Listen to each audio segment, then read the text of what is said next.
What up, everyone? This is Mr. Lord, Dark Professor, Dark Joker with District's View. And this week will be a Kingdom Hearts video. And I'm going to go over answer the question of what is unreality. So, unreality, that was the thing that was introduced in, Kingdom Hearts Melody of Memory, where it's revealed that's where Sora is at. Basically, what we've seen, the realms of light, darkness, in between, realm of sleep and all that. That's part of reality, but then unreality is outside of all that, something completely different. Apparently Xehanort was interested in it. And so there's a lot of questions about what it is, and we don't know. So I'm gonna go over what we do know about it and what my theories are about it. So with all that being said, on with the video. So here's what's known about it. So another name for it is World of Fiction. So we know one of the worlds in Unreality is Quadram, which is the setting of the in-universe video game Baron Rex, which that was the video game showing Kingdom Hearts 3 within Toy Box. And so Sora and Strelitzia are trapped in Quadram. Now we know Sora's trapped there due to his time traveling in Kingdom Hearts 3. It's not been explained why Strelitzia is trapped there. It probably is something similar. And Riku had dreams of searching for Sora in Quadram and then went there at the end of Melody of Memory. And so residents of Quadram that we know of include the Nameless Star, Yozora, and along with the two characters that were shown with Yozora in the trailer, who fans have been calling Magia and Aegis. And so in the secret ending of Kingdom Hearts 3 and the trailer for Kingdom Hearts 4, the only trailer we've seen for that game, the Master Masters has been shown to appear in Quadram. And so we know Unreality is going to be the main setting for Sora's story in Kingdom Hearts 4. Now, we don't know if how much of reality will be shown in Kingdom Hearts 4. We know some is going to be shown based on the Donald and Goofy stuff in that trailer. But at least as far as Sora is concerned, his stuff's going to be in Unreality. So we should get a lot of lore revealed that for basically that like dimension. Now I'm getting into my theory about unreality. So I think there are two realms within unreality. First one is the realm of imagination.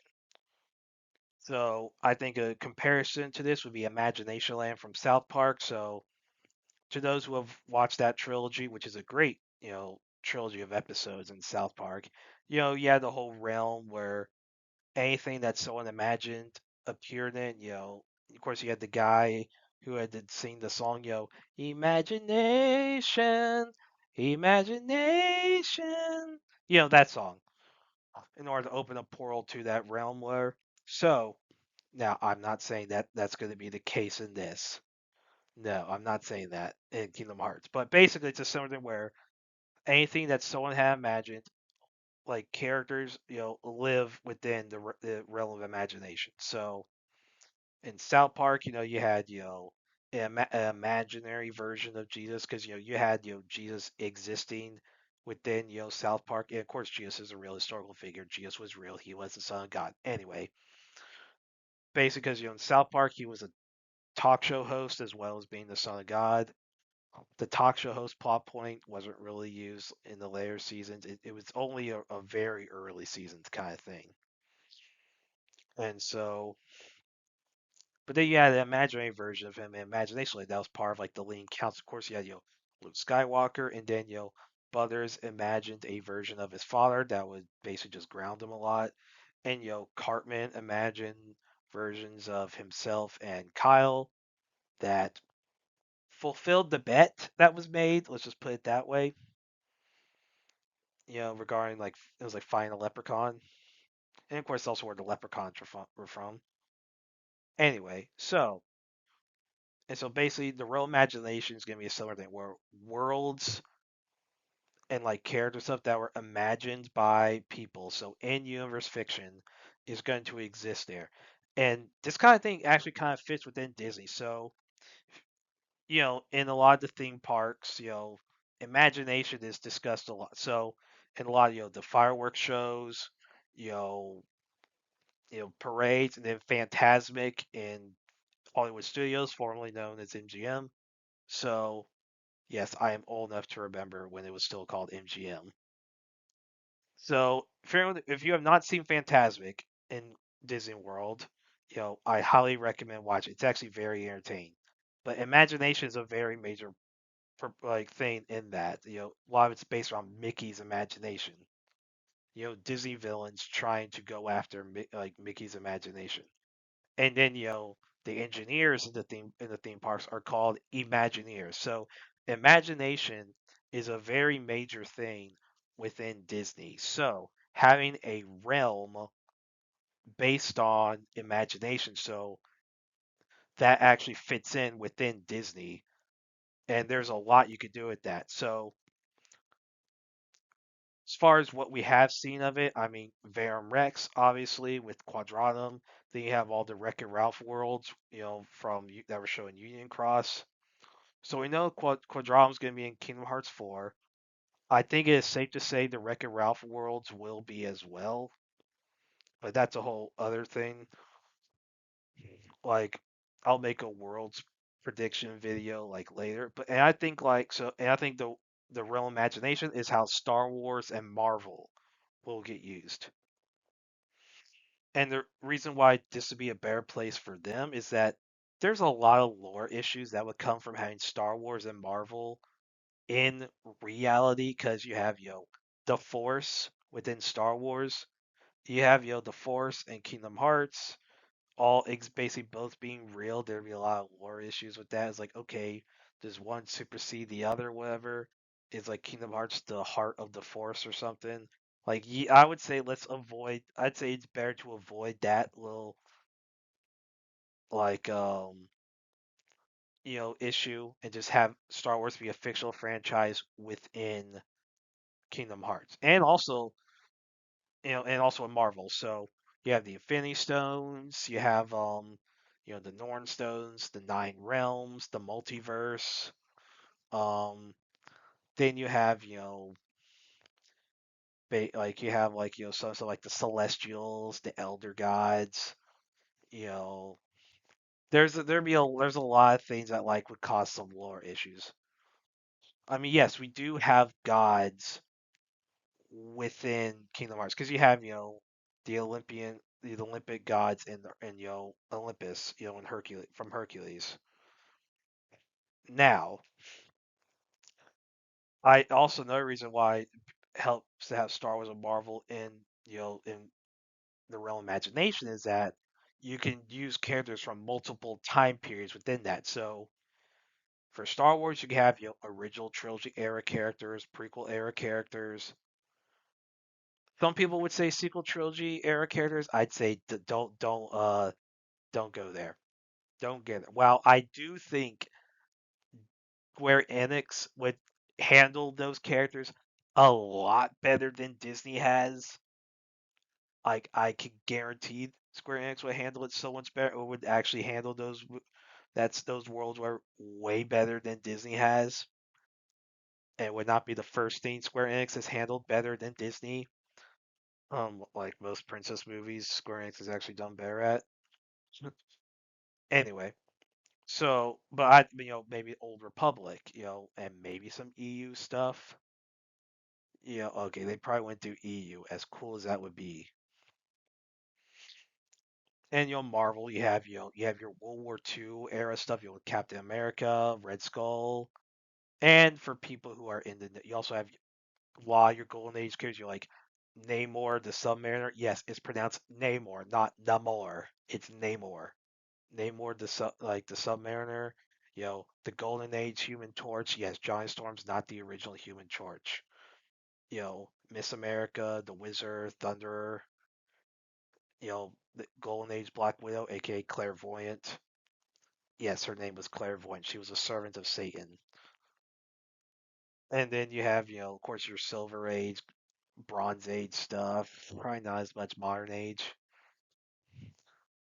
And you could do a lot of Marvel. Like you could do the movies, the TV shows, the video games. You could also, okay, you probably can't do Spider-Man. So anything that's not owned. So far as Marvel goes, you I would say Spider-Man you probably ain't using because that's owned by Sony. I'd say Spider-Man probably and probably the Hulk as well. So I think the Hulk's own. So okay, because you have the whole rights thing. I mean, X-Men, Fantastic Four were owned by Fox. Disney bought Fox, now called 20th Century, and like just called 20th Century, not called 20th Century Fox. Not going to get into that. And so, and of course, I think Universal owns, I believe it's the Hulk. I okay, I think they may own Namor as well. So Namor may not be able to be used. There's some there's some confusing. So I think Universal has the Hulk, and they may have Namor as well. I can't remember. I don't know if Disney has Namor or if Universal does. One of those two has Namor. And then you have your Sony, of course, has Spider-Man. So Spider-Man's out of the picture, and that kind of sucks because, oh man, it would be so fun to see like Sora interact with Peter Parker, like because just how they would talk to each other, like it would be such a cool dynamic. Anyway, and Wreck-It Ralph Sora has met Ralph, so and there could be some questions. Okay, how did Sora able to summon Ralph? There's some questions with that. All right, now the second realm I think is the realm of lost times. What that contains is erased timelines. So that can explain why Sora and possibly Strelitzia as well are trapped in unreality. Of course, a lot depends on. There's a lot of questions with Strelitzia, why she's there. There's a lot we don't know about her. Hopefully, Kingdom Hearts 4, when it releases, actually explains that. Because there's a lot of possibilities that can exist with that character. And some of the timelines I think can include the live action remakes of the Disney animated franchises. I think Country the Musketeers could be a possibility. So in Dream Drop Distance you had Country Musketeers, Symphony of Sorcery being the Mickey Mouse world shown in it. Now Symphony of Sorcery could have been like a mishap that Mickey did whenever he was training maybe in reality, Yen Sid had be the one to go into those worlds and do those little things and deal with that. Now, Country Musketeers, that could be a that could be like a one possibly that is that it's a like it could be just a created like we saw in Birth by Sleep, Mickey was in some like little, I guess, simulate like magical simulation, whatever. So maybe Country Musketeers is that, or it could be another timeline where where basically in an alternate timeline that was erased somehow. Basically, Disney Castle was like Disney Town was a musketeer-like world, and Mickey when he was you know train be Keyblade where basically something happened. Now, but it's also possible it could just be a another magical simulation that he, Donald, and Goofy had to go through, like for train, whatever. Like both of those are possible, and if that's the case, Country Musketeers could then be in the realm of imagination. And so both possible. Now, other anime versions of Mickey Mouse and his friends could be there, like DuckTales, Goof Troop, House of Mouse, which that is a show that needs to be put on Disney Plus. And a lot of the old shorts, you know, and Quack Pack, basically there's a lot of like stuff that you could do with that with the erase files. And then all the timelines that were erased by Sora, Maleficent, and the real Organization 13 during all the time travel stuff because all of them time traveled and erased some timelines. Like Sora in Kingdom Hearts 2 with that door. Then of course Kingdom Hearts 3 where he was resurrecting everyone, and or freeing like Riku, Mickey, Donald, Goofy, Aqua, Van, Lee from the Lich. Um, with and obviously Harry's heart being crystallized. He was like putting all the pieces back together, whatever. There was a bunch of history changes that caused him to disappear, which is obviously why I think why he ended up in the realm of lost times. Well, in Unreality, obviously he's in the realm of imagination since he's in Quadram. Now Maleficent, we know she time traveled. When she was defeated in Kingdom Hearts 1, she sent her heart was like sent to the past or whatever. And then she returned, she was recompleted, whatever, and all that. And then the real Organization 13, basically young Xehanort having to gather different versions of Xehanort throughout time, and of course gather Phineas as well. And you had basically all the time travel from done by that. Then when they all went back, that of course created new timelines. And so that and basically however it affected each of them, probably depending on how different the new timeline was. You know, but I think like so basically all the worlds associated with those erased timelines exist within the realm of lost times. Of course, another possibility that I don't think will get used, but one possible could also be the Percy Jackson movies, because you could probably say that's an alternate timeline of Olympus, like where basically it's an alternate future for like Olympus, like where's the movies or the show. I'd say don't use it at all. Wait till you get a proper adaptation. Same thing with Arm is Foul. Don't even touch that movie. That Arm is Foul movie is one of the worst things ever. Anyway, but like basically hypothetically a proper Percy Jackson adaptation, you know, would be in the real Lost Times as like an alternate version of Olympus, you know. But I don't think that would be covered. But that would be a hypothetical. And that's it. Did y'all like this video? Did you dislike this video? Do you agree with my theory about unreality? Do you disagree with my theory, yo? Do you think you have a world of fiction, the realm of lost times within unreality? Like, how do you think it is? Like, 'cause obviously there's theories that it could be it's our world. Is it? I don't think that's the case. But yeah, there's a lot of it could be. So whether you agree with my theories, disagree with my theories, or you have your own theories, you can put all that in the comments. Like, share, subscribe, all that stuff. Look forward to the next video.